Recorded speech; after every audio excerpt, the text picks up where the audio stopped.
Monsieur Pellevat. Merci Monsieur le Président. Monsieur le Président, Madame la Directrice Générale, vous avez lancé il y a un peu plus d'un an maintenant avec le groupe La Poste, Recigo, qui est spécialisé dans les déchets de bureau. Et je voulais savoir déjà si vous aviez déjà un premier bilan un peu plus d'un an après. Et envisageriez-vous des partenariats avec d'autres entités sur d'autres thématiques ciblées? Je pensais aux équipements de sport et autres. Il y a un autre point sur lequel je voulais revenir, c'est on a parlé d'Israël, on a parlé de la Jordanie. Donc moi je suis aussi président du groupe d'amitié France-Jordanie. Il y a un gros projet qui est actuellement, qui avance sans avancer, qui est le canal de la paix, donc mer Morte, mer Rouge ou mer Méditerranée, mer Morte. Et on entend beaucoup parler du groupe Suez et je voulais savoir quelle était votre positionnement et si vous avez des éléments à nous communiquer. Je vous remercie. Merci. Sur Allez-y, Recigo, madame. oui, on a ce partenariat qui nous permet de faire de la connect pour les déchets de bureau qui continue de progresser.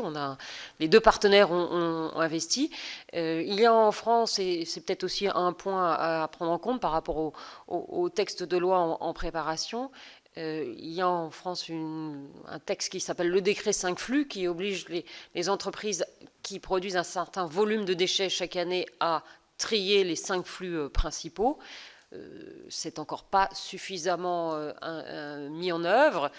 Donc le premier axe réglementaire ou d'amélioration de la collecte en France, c'est évidemment de faire respecter les textes. Et nous, on a avec La Poste essayé de développer des outils qui permettent aux entreprises d'avoir cette collecte et de respecter le décret 5 flux. Alors la Jordanie, magnifique sujet. Vas-y, tu le connais comme moi. Et par rapport à la question des conflits d'usage de tout à l'heure, c'est vrai que Suez a construit les installations de Jordanie qui sont clés pour la ville d'Amman et pour le pays, puisque aujourd'hui l'agriculture jordanienne vit grâce à cette usine d'eau traitée, d'eau usée traitée. Et la Jordanie qui a connu 1 million de réfugiés, si nous n'avions pas construit cette usine qui a été construite avec d'ailleurs des financements internationaux, dont des financements du Fonds Millennium américain, il y aurait un énorme problème de pénurie d'eau en Jordanie. Donc on a une usine qui coche toutes les cases de l'économie circulaire puisqu'elle est autonome en termes d'énergie et qu'elle fournit de l'eau à la fois pour l'agriculture et pour l'irrigation en Jordanie, et elle est majeure.